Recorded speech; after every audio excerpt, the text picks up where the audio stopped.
कर्ता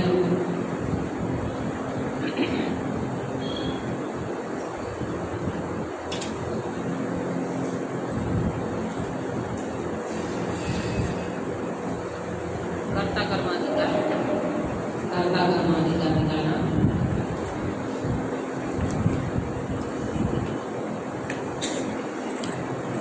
सावधान।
समय सारथी परमात्मा विराजमान है।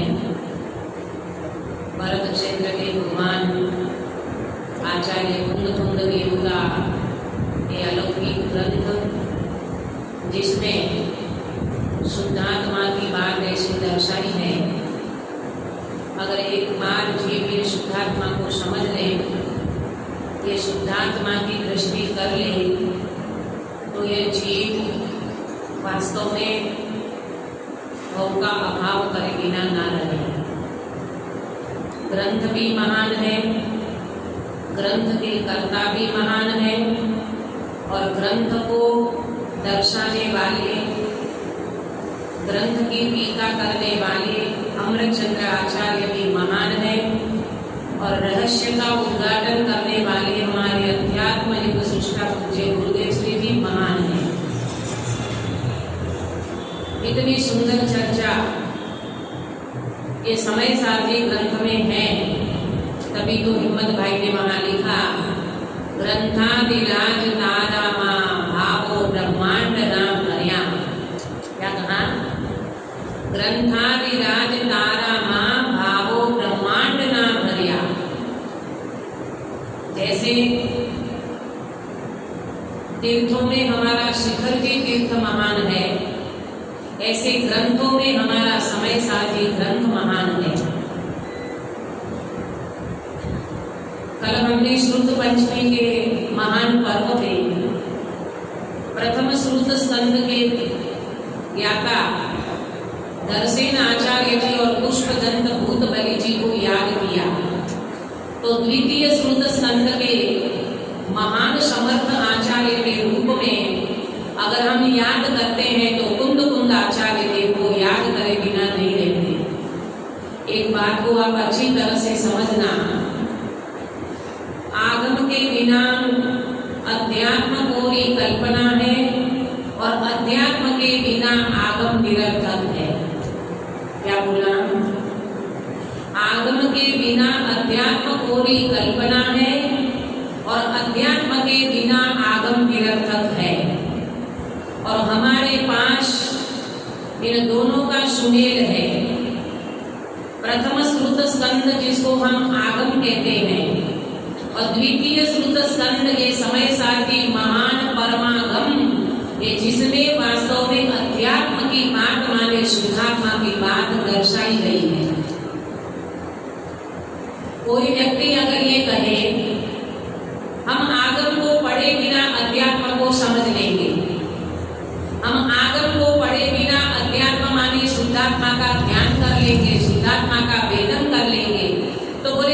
के बिना अध्यात्म कोरी कल्पना है। आप ध्यान में बैठोगे परंतु ध्येय आपके ज्ञान में नहीं होगा। समझना बात को, ध्येय के बिना कभी भी ध्यान होता ही नहीं है। और जिसके ज्ञान में ध्येय स्पष्ट होता है, ध्यान हुए बिना रहता नहीं है। एक बच्चे को कहो, कुंवारे बच्चे को, जिसकी अभी कोई सगाई बगाई नहीं हुई है, उस बच्चे को कहो बेटा तू पत्नी का ध्यान कर सकता है? क्यों? अरे अभी पात्र नक्की नहीं है, तुम्हें कैसे उनका ध्यान करूं? मेरे ध्यान में कोई स्पष्टता तो होनी चाहिए ना। और शादीशुदा को कहे कि तुम पत्नी का ध्यान करो तो बोले ध्यान उतरती तो है नहीं, चित्त में से उतरे तो ध्यान करो ना, वो तो 24 घंटा रहती है। बात समझ में आ रही है? आचार्य भी ये कहना चाहते हैं कि समय सारणी परमागम ग्रंथ में पहले ध्येय स्पष्ट किया है। तू कौन है? माने मैं कौन हूँ?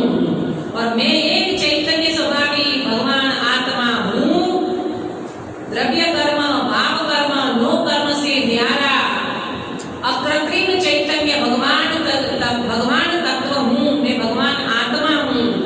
जब हमारे ज्ञान में ये स्पष्ट हो गया, ये स्पष्ट हो गया, फिर ध्यान करना नहीं पड़ता और हुए बिना रहता नहीं है। हमारे गुरुदेव श्री ने कहा कहीं पर भी ध्यान की क्लासें नहीं चलाई। सोनगढ़ में भाई जी को तो बहुत गए हैं वहां पर, ये तो रहे हैं ना बचपन से। बहुत बड़ी क्लासें लगती थी वहां पर। खेमचंद भाई भी क्लास लेते थे, नेमीचंद जी पापनी या डॉक्टर साहब वगैरह बहुत क्लासें चलती थी। रामजी बापू जी क्लास लेते थे, परंतु कहीं पर भी ध्यान की क्लास नहीं चलाई। क्यों? ध्यान करने की चीज नहीं है, ध्यान तो होने की व्यवस्था है। देखो, जिसको जिसकी रुचि होती है ध्यान हुए बिना नहीं रहता। एक बगुला होता है, बगुला समझते हो ना? बगुला ही बोलते हो हिंदी में, हमारा गुजराती में तो बगला कहे और आपके यहाँ बगुला बोलते होंगे। बगुले को मछली का ध्यान नहीं करना पड़ता, उनके ध्यान में से मछली हटती नहीं है। इसका मतलब है जिसको जिसकी रुचि होती है उसका ध्यान हुए बिना रहता नहीं है। बस बात ये है, हमें अगर ज्ञायक भगवान की रुचि होगी तो हमें ध्यान करने की जरूरत नहीं है, ध्यान हुए बिना रहेगा नहीं। मैं हमेशा ये बात कहा करती थी संप्रदाय में भी। क्या बात? धर्म किसका नाम? करना पड़े नहीं और हुए बिना रहे नहीं। क्या बोला? करना पड़े नहीं और हुए बिना रहे नहीं, उसका नाम है धर्म। और हम आज आर्टिफिशियल धर्म करना चाहते हैं। दया दान व्रत नियम पूजा पाठ में हमें रस क्यों नहीं आता? रुचि क्यों नहीं लगती जीव की? स्वाध्याय में रुचि क्यों नहीं लगती? हम करने जाते हैं और ये है वास्तव में होने की क्रिया। आदरणीय बड़े पंडित साहब कहते हैं कि ये जितनी भी हमारी क्रियाएं हैं ये मोक्ष मार्ग की नैमित्तिक क्रियाएं हैं, इसका निषेध नहीं किया जाता। स्वभाव की दृष्टि करने वाले को जब आत्मा का अनुभव होता है तो वो क्रियाएं बहुत होती है, परंतु उनका निषेध कहीं पर भी नहीं होता। समझना मोक्ष मार्ग किसको कहते हैं? तो क्या कहा? आगम के बिना अध्यात्म कोरी कल्पना है और अध्यात्म के बिना आगम निरर्थक है। दोनों का सुमेल अपने जीवन में होना चाहिए। एक बात को समझना, भेद को समझना मजबूरी है, अभेद का अनुभव करना जरूरी है। क्या बोला? भेद को समझना समझाना मजबूरी है और अभेद का अनुभव करना जरूरी है। एक अनजान बच्चा मौसमी को समझता नहीं है और उन बच्चे को अपन कहे कि बेटा बाजार में से मौसमी ले आ, वो क्या उठा करके ले आएगा? बोलो, संतरा उठा करके भी ले आ सकते, उसी की शक्ल का होता है वो, है ना? तो आप क्या करते हो? बच्चे को पहले मौसमी का प्रॉपर ज्ञान कराते हो। क्या ज्ञान कराते हो? बेटा मौसमी पीली होती है, मौसमी में बीज होते हैं, मौसमी में गुदा होता है, मौसमी में रस होता है, इत्यादि अनेक प्रकार से पहले मौसमी का ज्ञान कराते हो और उसके बाद वो बच्चा मौसमी लेकर के आता है। ठीक है? इसी प्रकार से हमें पहले आचार्य देव आगम से ज्ञान कराते हैं सात तत्व का, जीव कौन, अजीव कौन, है ना? आश्रव बंध शंकर निद्रा मोक्ष क्या चीजें हैं, ये सारी चीजें हम पहले वेद से समझते हैं। द्रव्य गुण पर्याय का क्या स्वरूप है, वो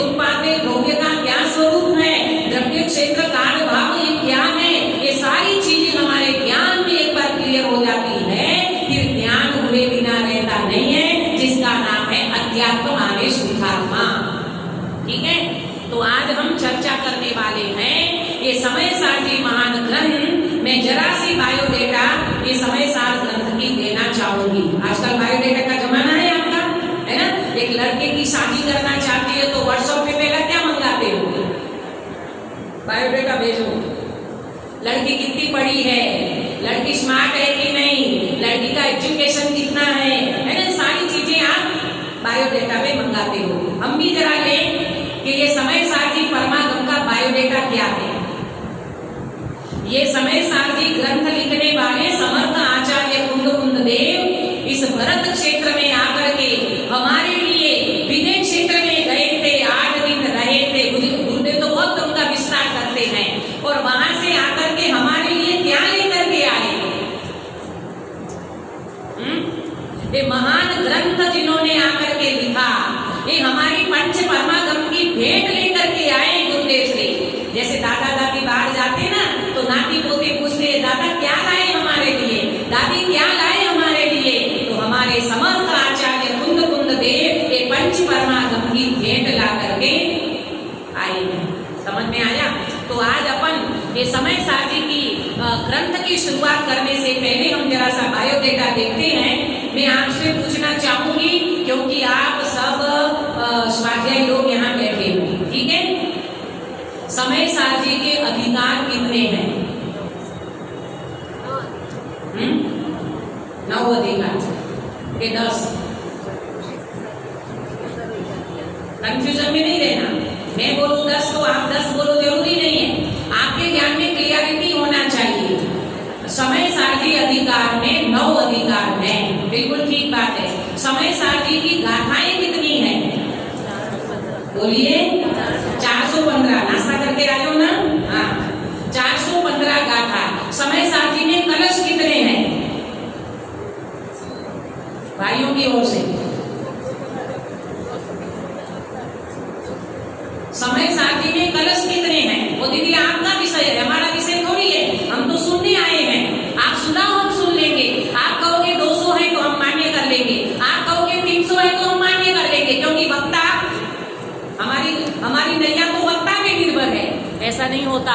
गुरुदेव श्री इसीलिए सामने शास्त्र जी विराजमान करवाते थे। वर्ड टू वर्ड पढ़ो और वक्ता कहाँ से क्या पढ़ रहे हैं, क्या अपेक्षा से बोल रहे हैं, ये सारी चीजें हमारी समझ में आनी चाहिए। लेकिन करें क्या? आजकल अपन सब कुर्सी वाले हो गए, है ना। नीचे बैठने की ताकत ही नहीं बची, तो करें क्या? कोई बात नहीं, ऊपर बैठे हो तो भी आपके ज्ञान में अगर ये वस्तु क्लियर होगी तो आप जवाब दे पाओगे। समय सारणी के कलश है 278, 278, है ना। देखो ये थोड़ी सी जानकारी अपने ज्ञान में होना चाहिए, है ना। बच्चे की जानकारी रखते हो, बच्चियों की जानकारी रखते हो, वो बायोडेटा की एक ही चीज याद रह जाती है। तो हमें क्यों ना हमारे परमागम ये महान ग्रंथ है, ग्रंथि को तोड़ने वाला निर्ग्रंथ मुनि भगवंत जिनका वेदन करते हुए ये ग्रंथ लिखे हैं, ऐसे समर्थ आचार्य हमारे कुंद देव की अलौकिक रचना है।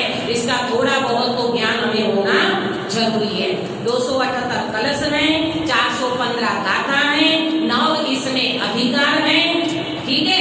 अब इनकी टीका लिखने वाले कौन? गाथा पहला किसने लिखी?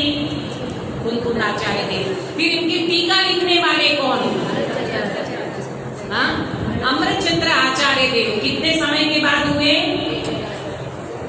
कुंद आचार्य को 2000 वर्ष हुए और अमृतचंद्र आचार्य देव को 1000 वर्ष हुआ, ठीक है। और उन्होंने टीका लिखी। गुरुदेव श्री इसके लिए क्या कहते थे? अहो भरत क्षेत्र में अमृतचंद्र आचार्य देव जैसी टीका वास्तव में कोई लिखने वाले पूर्व में थे नहीं, वर्तमान में है नहीं और भविष्य में होंगे नहीं। इतनी महिमा आती थी गुरुदेव श्री को, तब गुरुदेव श्री बोलते थे कुंद आचार्य देव ने तीर्थंकर जैसा काम किया है और अमृतचंद्र आचार्य देव ने गणधर जैसा काम किया है। मैं गुरुदेव श्री के मुख से सुना है। आया समझ में? अपने को महिमा आनी चाहिए। प्रभु टीका माने विस्तार, कितना डिटेल में समझाया। अगर समझना 415 गाथा लिख करके वन जंगल में कुंद आचार्य देव ये गाथाएं लिख करके चले जाते, क्या हमारी समझ में आता? बिना अमृतचंद्र आचार्य आचार्य देव की टीका से। और अमृतचंद्र आचार्य देव ने टीका लिखी जिसका नाम क्या है? आत्मख्याति टीका। क्या नाम है? आत्मख्याति टीका। बराबर। इसके बाद कोई हुए टीका लिखने वाले आचार्य? हाँ, जयसेन आचार्य देव। कौन सी टीका? तात्पर्य वृत्ति नाम की टीका लिखी। इसके बाद कोई विद्वान हुए क्या? हाँ, जयचंद जी छाबड़ा ने भावार्थ लिखा। राजमंजी पांडे ने कड़स टीका लिखी। बनारसी दास जी ने नाटक समय सार लिखा। श्रीमद राजचंद्र जी अगास में जब उनके पास पहली बार समय सार आया तो वास्तव में इन ज्ञानियों को तो वास्तव में वैल्यू आती है। आया ना समझ में? ज्ञानी वास्तव में इसकी वैल्यू कर पाते हैं। और श्रीमद राजचंद्र जी को जब ये समय सार जी हाथ में आया, भर भर के सोना मोहर दे दिया। आया समझ में? और अपने गुरुदेव श्री के हाथ में जब समय सार आया तो क्या शब्द निकल पड़े? आ तो अशरीरी थवानु शास्त्र छे। आया समझ में? और गुरुदेव श्री ने एक महान क्रांतिकारी पुरुष हुए जिन्होंने वास्तव में कलम एक भी नहीं चलाई। गुरुदेव श्री ने कोई कलम नहीं चलाई। हमारे दादा डॉक्टर हुकमचंद भाटी जी ने तो बहुत कलम चलाई और विद्वानों ने कलम चलाई, परंतु हमारे गुरुदेव श्री ने कलम जरा सी भी नहीं चलाई। और आज हमारे पास कितने प्रवचन अवेलेबल हैं? 9,000 साढ़े 9,000 प्रवचन हमारे पास हैं विद्यमान। और वो सारे के सारे शास्त्र बन गए। चाहे वो प्रवचन रत्नाकर हो, चाहे वो प्रवचन सुधा हो, चाहे वो आत्म वैभव हो, ऐसे बहुत सारे शास्त्र गुरुदेव श्री बिना बोले अपनी अनुभूति से आई बात बाहर में और वो शास्त्र रूप लिखित हो गई। आया समझ में? ये तो हमने थोड़ा सी बायोडेटा के नाम पे समय सारणी का थोड़ा सा परिचय करा। अब अपन चलते हैं। ये 9 अधिकार में हमें चलना है दूसरे अधिकार की ओर, जिसका नाम है कर्ता कर्म अधिकार। आपको पता है अधिकार का अर्थ क्या होता है? हाँ? अधिकार वो बोलते ना कि क्या बोलते वो कि जन्मसिद्ध अधिकार है। हाँ, स्वतंत्रता हमारा जन्मसिद्ध अधिकार है ना? तो सिद्ध होना ये भी हमारा जन्मसिद्ध अधिकार है। अधिकार माने स्वामित्व, अधिकार माने स्वामी बना। तो ये कर्ता कर्म अधिकार, तो ये अधिकार का मतलब क्या है? ये अधिकार माने क्या? कर्ता कर्म अधिकार। इसमें तो आचार्य देव इतना बड़ा कर्ता कर्म अधिकार लिख दिया। तो ये कर्ता कर्म अधिकार को 2 प्रकार से हमें समझना होगा। एक कर्ता कर्म तुम्हारा अधिकार भी है और अंदर में तुरंत यहाँ जो दोहा हम पढ़ेंगे उसमें लिखा है कर्ता कर्म 2 विभाग है। ये 2 प्रकार से बातें क्यों करते हो? हमें हमेशा समझना चाहिए। कर्ता कर्म तुम्हारा अधिकार है, लेकिन अधिकार किसको मिलता है? जो कर्तव्य बजाता है उसको अधिकार मिलता है। लोक व्यवहार में आप समझना, आज के बच्चे माँ बाप का कर्तव्य नहीं बजाते और अधिकार लेने को तैयार। प्रॉपर्टी जब मतलब वो क्या बोलते, बंटवारा जब होता है तब बच्चे बोलते हैं हमको भी भाग दो, हम भी आपके बच्चे हैं। और वो बच्चे कहते हैं हमारा अधिकार है क्योंकि हम आपकी संतान है। परंतु कर्तव्य बजाना चाहते हैं। 80 साल के बुजुर्ग हो जाते हैं, माता पिता के शरीर में वो शक्ति रहती नहीं है, ताकत रहती नहीं है ना? हमारे संजीव जी बोधा वो बोलते थे, आंखों में पड़ेगा झाला, कानों में पड़ेगा ताला, नाक से बहेगा नाला, इंद्रियों का निकलेगा दिवाला, तब क्या करेगा लाला? आया समझ में? ये जब ये सारी इंद्रियां शिथिल हो जाती है, इसलिए गाथा आई। वो हमारे श्वेतांबर में वो गाथा बोलते थे 10वें कालिक सूत्र में, पर वो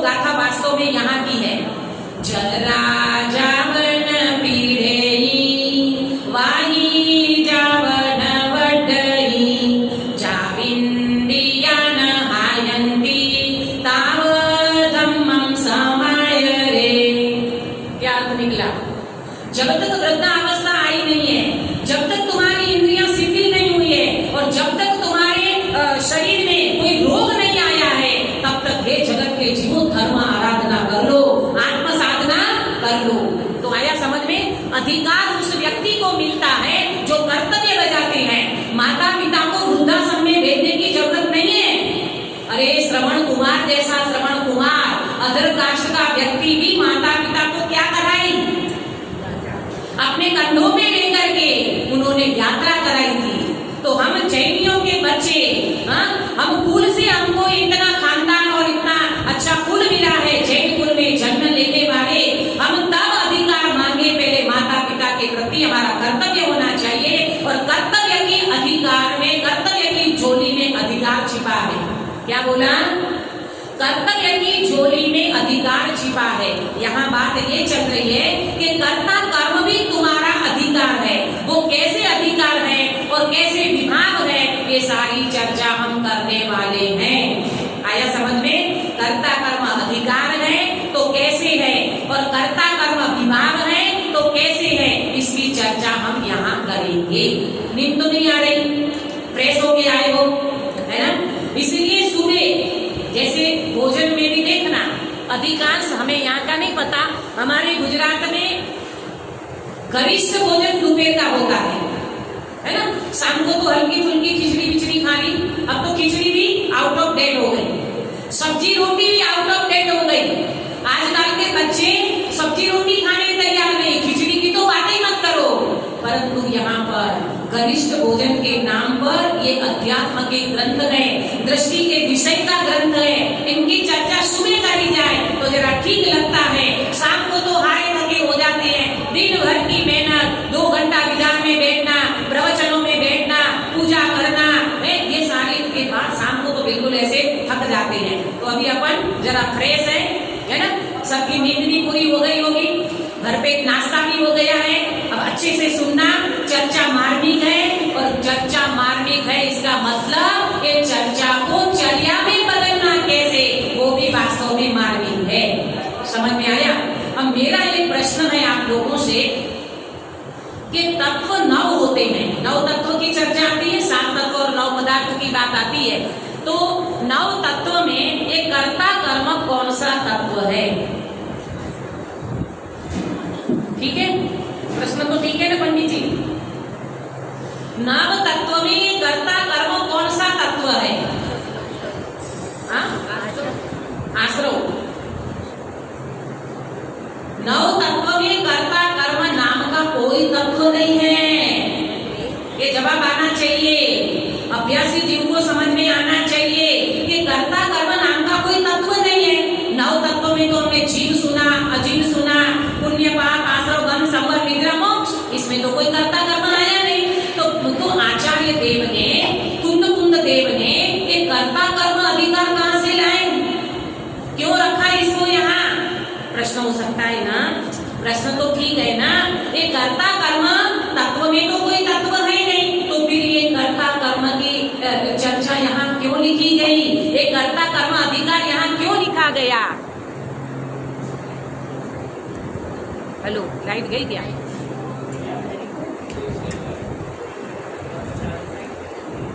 हेलो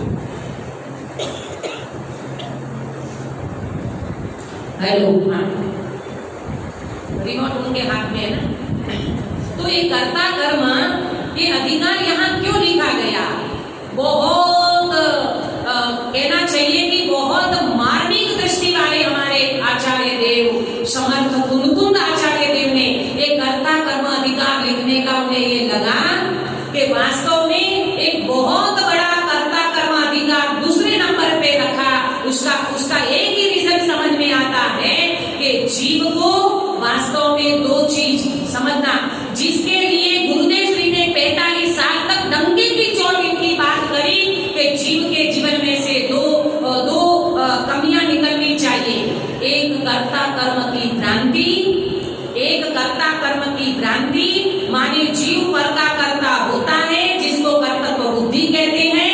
एक कर्ता कर्म की बुद्धि और शुभ भाव में धर्म की मान्यता, एक 2 चीज निकाली है हमारे गुरुदेव श्री ने। और 45 साल तक डंके की चोट गुरुदेव श्री कहते तू कर्ता करता नहीं है, तू रागता करता नहीं है, अरे रे तू अकर्ता स्वभावी भगवान आत्मा, तू हो सकता है तो ज्ञान का कर्ता तो हो सकता है, तू पर द्रव्य का कर्ता बिल्कुल नहीं है। और हमारे सिर पे 24 घंटा कर्तव्य बुद्धि का जहर पड़ा है।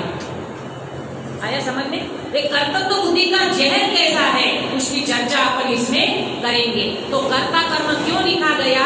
इसीलिए लिखा गया कि पर द्रव्य का कर्तृत्व छूटता नहीं है और धर्म में, अरे शुभ भाव में धर्म बुद्धि नहीं छूटती है। इसीलिए पूज्य गुरुदेव श्री ने 45 साल तक ये मेहनत की है। कर्ता कर्म की भ्रांति करती है रान थी, शुभ भाव में ही माना मुक्ति का माप था, वीतरागी भाव जागा तेरे ही प्रताप से, गुंज गया भारत सारा ओंकार नाद से। बोलो गुरुदेव आए बड़े ही सौभाग्य से, गुंज गया भारत सारा ओंकार नाद से। फिर तो रोंगटे खड़े हो जाते हैं। आज इस धरती पे बैठ करके प्रवचन करने की क्षमता अगर आई हो तो ये गुरुदेव श्री की देन है। अगर गुरुदेव श्री नहीं मिलते तो हम भी वो संप्रदाय में रह करके धर्म की मान्यता करते, बहुत बड़ा युवा प्रार्थना अभियान चलाते, हजारों की आदमी में प्रवचन करते और अपने को मानते में कि बहुत बड़ी साधवी हूँ। अरे रे प्रभु, तू एक भगवान आत्मा है। ये भगवान आत्मा की लोरियां सुनाने वाले एक गुरुदेव श्री इस भरत क्षेत्र में आप पधारे तो हमारे लिए पधारे हैं। अगर वो महापुरुष इस भरत क्षेत्र में नहीं पधारते तो ये जीव को वास्तविक वितराग धर्म की प्राप्ति कैसे होती? आया समझ में? एक कर्ता कर्म की भ्रांति और शुभ भाव में धर्म की मान्यता ये निकालने के लिए वास्तव में आचार्य कुंद देव ने प्रयास किया और एक पूरा अधिकार लिख दिया। ये अधिकार में कितनी गाथा और कितने कलश? 76 गाथाएं हैं और 54 कलश। हिंदी में क्या बोलते हो? चौपन। चौपन को क्या बोलते हैं? चौपन, है ना? और 76 को 76। हाँ, ये थोड़ा हिंदी बोलने मेरा कमजोर है क्योंकि हम गुजराती है ना, तो इतना तो नहीं आता बोलना, भी प्रवचन कर लेते जैसे तैसे। ठीक है, तो क्या कहा? कर्ता कर्म अधिकार में 76 गाथाएं हैं और 54 अधिकार हैं। मुझे लगता है कि सर्व विशुद्ध ज्ञान अधिकार के बाद एक कर्ता कर्म बड़ा अधिकार है। उसमें लगभग 106 की कितनी गाथा है और इसमें है 76 गाथाएं। ठीक है, अब हम कर्ता कर्म अधिकार को शुरू करते हैं। पहले ये समझना कि ये कर्ता कर्म अधिकार में हमको कर्ता भी बताएंगे, हमारा कर्म भी बताएंगे आचार्य देव, और वर्तमान में जो हमारा दोष चल रहा है एक कर्ता कर्म को विभाग कह करके उसको टालने का उपाय भी बताएंगे। सावधान, सब तैयार हो? You are ready? हाँ, चलो पहले अपन कलश खोलेंगे। अथ जीवा जीवा वेव कर्तु कर्म पेषण प्रविशतः। नाटक के रूप में अगर बात करें ना तो नाटक क्या होता है? नाटक में क्या होता है? स्वांग क्या होता है? स्वांग में तो ऐसा होता है ना कि एक व्यक्ति आया, अपना पात्र भज करके चला गया, फिर दूसरा आया, दूसरा आकर के अपना स्वांग बता करके चला गया। तो इसमें कौन है? इसमें मेन पात्र कौन है? जीव और अजीव। कौन है? जीव और अजीव। तो पहले क्या कहा? 68 गाथा तक, नंबर 1 से लेकर 68 गाथा तक जीव अजीव ने अपना पात्र भजा, अपना स्वांग लेकर के आया। तो मालूम आचार्य देव क्या कहते हैं? कल भैया बोल रहे थे ना, पंडित जी अभिषेक जी, के 4 प्रकार की बुद्धि। कौन कौन सी? एकत्व, ममत्व, कर्तृत्व और भोक्तृत्व। ठीक है, ये बुद्धि देखो, एकत्व सुंदर है, एकत्व बुद्धि सुंदर नहीं है। ध्यान से सुनना, ममत्व सुंदर है, ममत्व बुद्धि सुंदर नहीं है। कर्तृत्व सुंदर है, कर्तृत्व बुद्धि सुंदर नहीं है। भोक्तृत्व सुंदर है, भोक्तृत्व बुद्धि सुंदर नहीं है। समझ में आया डिफरेंस? अरे एकत्व करने को तो बोलते हैं और आचार्य देव ने तो प्रण किया। आचार्य, ये क्या हो रहा है? आचार्य देव ने तो संकल्प लिया। अच्छा, भैया बोल रहे हैं आपकी आवाज पर्याप्त है। बात तो सही है आपकी। एक तो मालूम मेरी आदत क्या हो गई, वो संप्रदाय में बिना माइक से प्रवचन करते थे, 5-5 हजार की पब्लिक आती परिसर में। और हमारी 2 दीदी है मेरी और 3 बेबी दीक्षा ली थी हमने, मैं इधर आ गई, 2 वहीं पर है। तो दीदियां भी हमसे कहती थी तेरी आवाज इतनी बड़ी है, हमारे तो बस की नहीं है, जा तू कर प्रवचन। और वो 5-5 हजार के 2-2 हजार की पब्लिक होती है जब, तो बिना माइक से बोलना तो वो चिल्लाने की आदत पड़ गई, वो आदत अभी भी गई नहीं है। आया ना समझ, माइक होते हुए भी वो चिल्लाने की आदत पड़ गई। इसलिए तो कहते हैं एक कर्ता कर्म की कुटेव पड़ी है जीव को, जो पक्का कर्ता बन रहा है आचार्य देव अभी समझाएंगे, देखो है ना। तो क्या बात चल रही थी कि जीव और अजीव पहले 1 से लेकर के 68 गाथा तक एकत्व और ममत्व की बुद्धि को दूर कराया, है ना। एकत्व और ममत्व, देह में एकत्व और संयोगों में ममत्व। क्या बोला, देह में करता है एकत्व और पर में करता है ममत्व, संयोगों में करता है ममत्व। ये बुद्धि आचार्य देव ने निकाली। अरे रे भैया, तू वास्तव में ये देह का करता नहीं है, माने ये देह तेरा नहीं है, तू देह में एकत्व बुद्धि क्यों करता है? ये शरीर तेरा नहीं है, ये शरीर तू नहीं है। आया ना समझ में? मैं तो ऐसे बोलती जा रही हूँ, अब जो वहाँ से जो भी व्यवस्था बने, देखो ये बात भी एक समझ लेना, ये परिणमन कितना स्वतंत्र है, ये हमारी समझ में आना चाहिए। 6 द्रव्यों के परिणमन की स्वतंत्रता अगर हमें समझ में नहीं आएगी, हम कभी भी अकर्ता स्वभावी भगवान आत्मा की बातें तो कर लेंगे, परंतु वो परिणमन हमारे जीवन में नहीं आएगा। तो रात को मैं चर्चा करने वाली हूँ, वो विषय मेरा अलग है। अब यहाँ चलो, तो ये कर्ता कर्म में पहले जीव अजीव में जो प्रवेश किए थे, जीव और अजीव दोनों स्वांग के रूप में आए और देह में एकत्व बुद्धि और संयोगों में ममत्व बुद्धि, उनको टालने के लिए एक से लेकर के 68 गाथा तक आचार्य देव ने प्रयास कराया। हमारे खेमचंद भाई कहते थे 29 बोलनो उकरडो, ऐसे बोलते थे, 29 बोल का उकरडा। उकरडा समझते हो क्या बोलते? कचरे का ढेर। उनको कचरे का ढेर कहा, किसको? संयम स्थान, लब्धि स्थान, मार्गना स्थान, गुण स्थान, ये सबको बोला कि 29 बोल का उकरडा है। ये भगवान, अभी तो हम तो अभी कहाँ खड़े हैं कि हमें स्वयं को सेल्फ ऑब्जर्वेशन चेक करना होगा। गुणस्थान प्रकट हुआ नहीं है, और यहाँ कहते हैं वो गुणस्थान तो वास्तव में क्या है? बोले वो तो उकरडा है। अरे प्रभु क्या बात करते हो? आचार्य देव कहते हैं भैया तुम समय साथी सुनने बैठे हो, समय साथी सुनने वाले व्यक्ति की इतनी पात्रता तो अवश्य होना चाहिए, वो पर्याय मात्र से भेद विज्ञान कर सके, इतना हाजमा अगर आपका मजबूत होगा तो ही वास्तव में समय साथी बचेगा। हलवा कौन बचा सकता है? हलवा कौन बचा सकता है? वो भी तुम्हारे मूंग की दाल का हलवा बहुत हेवी होता है, वो पचाने वाले व्यक्ति की ताकत भी हेवी होना चाहिए, वरना दाल रोटी जो ना पचा सके, मूंग की दाल और रोटी ना पचा सके, वो व्यक्ति मूंग की दाल का हलवा नहीं पचा सकता। आया समझ में? तो ये हलवे समान है ये सारी चर्चाएं, हमें समझना होगा। और हमारे अंदर में पड़ी हुई कुटेव अनादिकाल की है, आज काल की नहीं है, अनादिकाल का ये कर्ता कर्म की जो प्रवृत्ति चल रही है वो कैसी है, वो आचार्य देव यहाँ समझाएंगे। तो समझ में आया आप लोगों को? पहले जीव अजीव अधिकार में 2 बात को निकाला, एकत्व बुद्धि और ममत्व बुद्धि को दूर किया। अब करेंगे कर्तृत्व बुद्धि और भोक्तृत्व बुद्धि, इसको दूर करने का प्रयास करेंगे। समझ में आ रहा है ना सभी को? अच्छा टाइम हो गया, 9:15 बजे तक है ना? हाँ अभी है 10 मिनट। सुनो, तो ये कर्ता कर्म इस अधिकार में आचार्य देव ने वही जो जीव अजीव था, अब क्या वेश लेकर के आया, क्या स्वांग लेकर के आया कि दोनों कर्ता कर्म में प्रवेश करते हैं। अतः कर्ता कर्म प्रविशतः, कर्ता कर्म के रूप में यही प्रवेश करते हैं।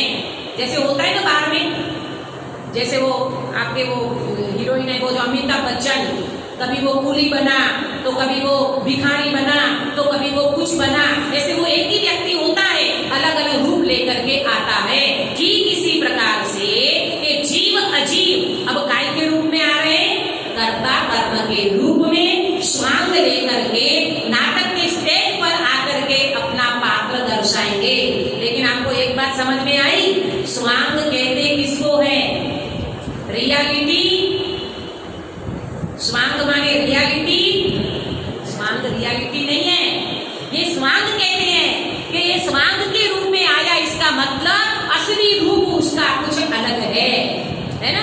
असली रूप उसका कुछ अलग है। जैसे किसी व्यक्ति ने सीता का पात्र बजा, माने सीता का पात्र लिया, तो है वो जेंट्स और सीता का पात्र लिया है ना? तो जब नाटक के स्टेज पर आते हैं तो वो अपने को क्या मानते हैं? माने अपने को कौन सा फील करते हैं? सीता के रूप में वो नाटक के स्टेज पर आकर के रोल करते हैं। लेकिन अगर उनका अभिप्राय चेक किया जाए, इंटेंशन चेक किया जाए और कोने में से आकर के वो बच्चा बोले पापा, उसको समझ में आ गया मैं कौन हूँ? अरे उसको तो अंदर में श्रद्धांजलि पड़ा है, अभिप्राय में वो चीज पड़ी है, मैं सीता नहीं हूँ, मैं तो सुरेश हूँ। उसका नाम सुरेश भाई होगा। हाँ, आया ना समझ में? इसी तरह एक कर्ता कर्म के वेश में जीव और अजीव आए हैं। अब देखते हैं एक कर्ता कर्म के वेश में क्या स्वांग बजता है और जीव वास्तव में उसमें क्या करता है। देखो, पहले एक दोहा है, इसको पढ़ करके फिर अपन कलश की चर्चा करेंगे। बोलोगे साथ में सब लोग? करिता कर्म विभाव नेति ज्ञानमय होय, कर्म नाशि शिव में बसे, तिने नमो मद होय। क्या कहते हैं?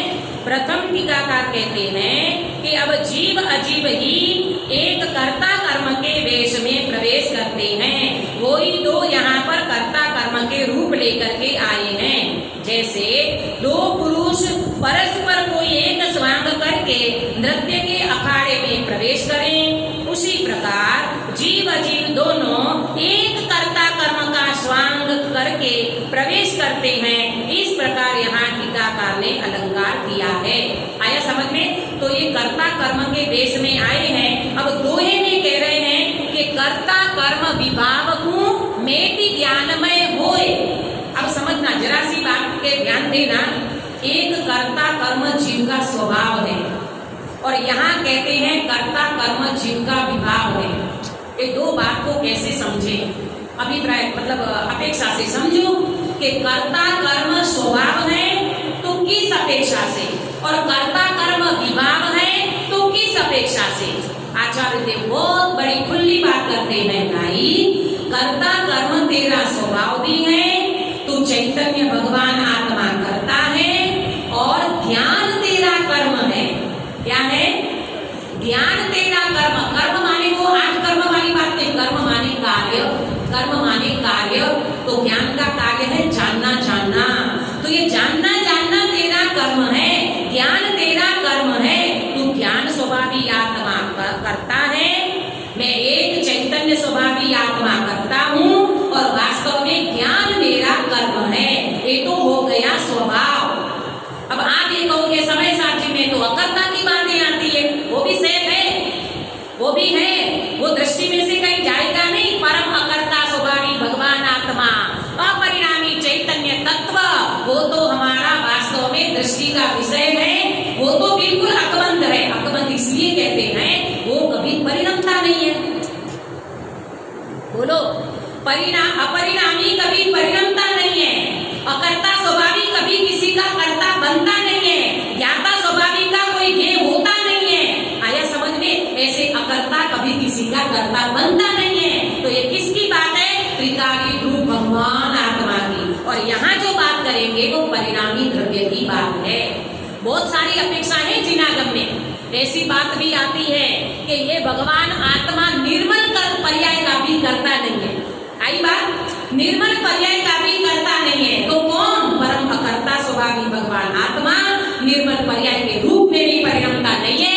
ऐसा अपरिणामी चैतन्य भगवान हूँ, वो अकर्ता स्वभाव तो है ही। और यहाँ जो बात कर रहे हैं, आप करता हो तो आप अपने करता हो, और आपका कर्म माने कार्य है, तो ज्ञान आपका कर्म है, ज्ञान आपका कार्य है। तो ये क्या हो गया? ये स्वभाव हो ये क्या हो गया, ये हमारा स्वभाव है। सबको समझ में आ रहा है? मेरी नजर इस साइड कम पड़ रही है। हाँ, सबको समझ में आना चाहिए। ऐसा नहीं लगना चाहिए कि पौन घंटे की तो पूरी ताकत लगा दी और हमारे पल्ले का छू पड़ो, नहीं, ऐसा नहीं। हमको प्रॉपर समझ में आना चाहिए और जब तक समझ में नहीं है तब तक मेहनत करना। हाँ, मैं आपके साथ में हूँ। नहीं समझ में आए तो पूछ लेना। कर्ता कर्म स्वभाव है तो किस अपेक्षा से मैं करता हूँ? मेरे ज्ञान स्वभावी आत्मा में स्वयं का करता हूँ और मेरा कर्म क्या है? जानना।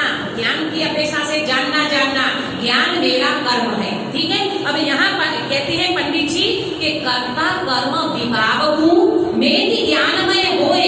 ये कर्ता कर्म को तो यहाँ विभाव कहा, तो ये कौन सा कर्ता कर्म विभाव होगा? मैं कर्ता माने मैं आत्मा और मैं पर का कर्ता। यहाँ तो हालांकि राग की बात करेंगे, यहाँ तो कर्म और नो कर्म की तो बात ही नहीं है, वो तो जीव अजीव में चला गया।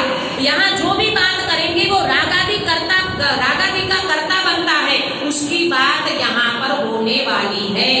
आया समझ में? तो मैं कर्ता और राग मेरा कर्म, ये स्वभाव है कि विभाव? स्वभाव है कि विभाव? क्यों विभाव है? क्यों विभाव है? अभी तो बताया कि मैं कर्ता माने ज्ञान स्वभावी आत्मा, ये मैं कर्ता और मेरा कर्म क्या? जानना। ज्ञान मेरा कर्म और यहाँ कह रहे हैं राग कर्म, तो ये गलत हो गया ना, ये गलत हो गया ना। तुम ज्ञान स्वभावी आत्मा मानो और राग को कर्म मानो, तो राग तुम्हारा कर्म नहीं है, वो तुम्हारी जाति का नहीं है, वो तुम्हारा बेटा नहीं है, वो तुम्हारा संतान नहीं है। कर्ता कर्म विभाव को इसलिए उसको विभाव कहा। मैं भी ज्ञानमय होए। ठीक है आचार्य देव, ये हमारी अनादिकाल की जो भ्रांति चल रही है, जो हमारी कर्ता कर्म की प्रवृत्ति चल रही है, आचार्य देव कहते इसको मेटो, इसका नाश करो। क्यों? क्योंकि मैं भी ज्ञानमय होए। तू ज्ञान स्वभावी भगवान आत्मा, तू वास्तव में जानना देखना ये तेरा कार्य है, जानना देखना ये तुम्हारा कर्म है। रागादि भाव तुम्हारा कर्म नहीं है, वो तो विभाव है। शक्कर किसमें रहती है? मिठास में रहती है। नमक किससे शोभा पाता है? खारा से शोभा पाता है। नींबू कैसे शोभा पाता है? अपनी खटास से शोभायमान होता है। इसी तरह में भगवान आत्मा मैं किससे शोभा पाता हूँ? ज्ञान से शोभा पाता हूँ, जानने से शोभा पाता हूँ। तो वास्तव में जानना मेरा कर्म है, जानना मेरा कार्य है। और कर्ता कर्म विभाव कहा तो रागादि भाव मेरा कर्म नहीं है। रागादि भाव मेरा कर्म नहीं है, वो तो वास्तव में विभाव है। इसको मेटने के लिए आचार्य देव कहते तुम ज्ञानमय भगवान आत्मा का वेदन करोगे तो क्या हो जाएगा? कर्ता कर्म की भ्रांति दूर होगी। कर्म नाशी शिव में बसे। क्या होगा? कर्मों का नाश हो जाएगा। इसके साथ साथ निमित्त नैमित्तिक संबंध है ना, निमित्त नैमित्तिक संबंध है ना। देखो सुनना ध्यान से, रागादि भाव बिना कर्म के उदय से नहीं होता। अगर बिना कर्म से कर्म के उदय से रागादि हो जाए तो क्या प्रॉब्लम खड़ी होगी? एक तो सिद्ध भगवान में वो होना चाहिए रागादि भाव। दूसरी प्रॉब्लम क्या खड़ी होगी कि रागादि भाव को बिना कर्म के उदय से रागादि होते हैं ऐसा मान लिया जाए तो रागादि स्वभाव हो जाएगा। क्या हो जाएगा? रागादि स्वभाव हो जाएगा। तो रागादि अपना स्वभाव है कि वीतराग स्वभाव है? बात समझ में आ रही है? वीतराग स्वभाव है, रागादि स्वभाव नहीं है। आया समझ में? तो बहुत देखो जिनागम की सारी अपेक्षाएं, सारे पहलू अपनी समझ में आता है तो आनंद आता है। जब समझ में आता है ना तब मजा आती है। दो व्यक्ति हंसता है, एक को बात का पता है तो हंसता है और एक को बात का पता नहीं है, उसको देख के हंसता है। तो दोनों में हंसी किसकी अच्छी लगेगी? जिसको बात का पता है वो हंसता है तो ठीक ही लगता है ना, और जिसको पता ही नहीं है और उनको देख करके हंसे जा रहा है।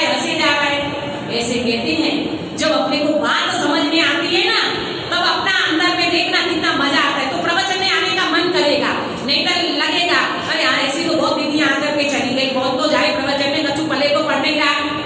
आया समझ में? ऐसा नहीं। जब आता है। इसलिए श्रीमद राजचंद्र जी ने कहा, समझ पीछे सब सरल है, बिन समझे मुश्किल। जब समझ में आता है तब आनंद आता है। तो ये समझ का तो मार्ग है। और समझ माने अनुभूति, समझ माने कोई समझ नहीं, समझ माने अनुभूति को लेना। जब अनुभव में भगवान आत्मा आता है तो व्यक्ति वास्तव में रोमांच खड़ा हो जाता है। क्या प्रभु आपने हमको न्याय कर दिया, जगत को दे दी जगत की विधियां, और आज हमने मोक्ष मार्ग की प्रॉपर विधि समझ करके परम कर्ता स्वभाव का भान कर लिया। तो कहते हैं कर्म नाश शिव में बसे। एक कर्ता कर्म की भ्रांति को तोड़ दिया और कर्म नाश शिव में बसे। शिव माने क्या? शिव मंदिर, शंकर का मंदिर। शिव माने कल्याण स्वरूपी भगवान आत्मा, और उसको देख करके जो पर्याय में प्रभुता प्रकट हो गई, 8 कर्मों का नाश हो गया। तिन्हें नमो मद खोए। ऐसे पंच परमेश्वरी भगवान को, सिद्ध भगवंतों को मैं नमस्कार करता हूँ। आया समझ में? ऐसे सिद्ध भगवंत को मैं नमस्कार करता हूँ। जाकर के शिव में बस गए, सिद्धालय में बस गए। और हमें क्या करना है? संकल्प लेना। अभी तो मैंने केवल कलश का अर्थ किया है, अभी तो हमारी भूमिका बनी है, और अपन कल इसकी चर्चा करेंगे। 46 नंबर का जो कलश है बहुत गजब का कलश है, और उस कलश में आचार्य देव के कर्ता कर्म की भ्रांति का तुक्का बोलाने वाले हैं। इसका चकनाचूर कर देंगे। तो हम भी एक संकल्प लेकर के जाएं। अब बब में नहीं आऊंगा, सीतालय में जाऊंगा। बोलो, अब बब में नहीं आऊंगा। जोर से, सीतालय में जाऊंगा। नाश्ता नहीं किया? मरी मरी सी आवाज निकल रही है। अब बब में नहीं आऊंगा, सीतालय में जाऊंगा। बोलो,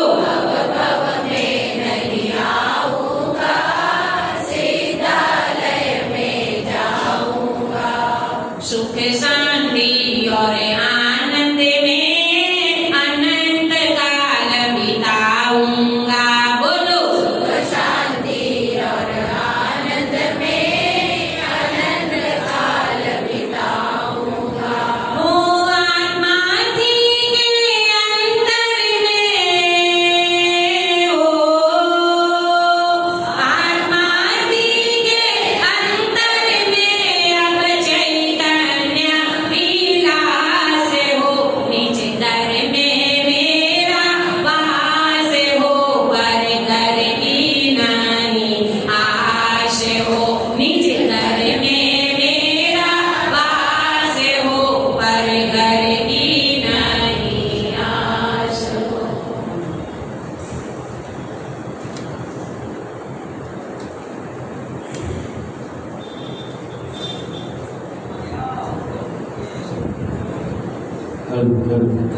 कभी आदरणीय दीदी के माध्यम से बहुत सुंदर हमको समय साची का बायोडाटा और उस बायोडाटा की उपयोगिता किस प्रकार है और हम उसको किस तरीके से उपयोग मिलाकर उससे संबंध कर सकते हैं, ऐसा कर्ता कर्म निकाल के हम सभी ने मार्मिक उद्बोधन सुना। उसी बायोडाटा को आगे बढ़ाते हुए आदरणीय अभिषेक जी भाई साहब उससे और परिचय कराएंगे। ये वो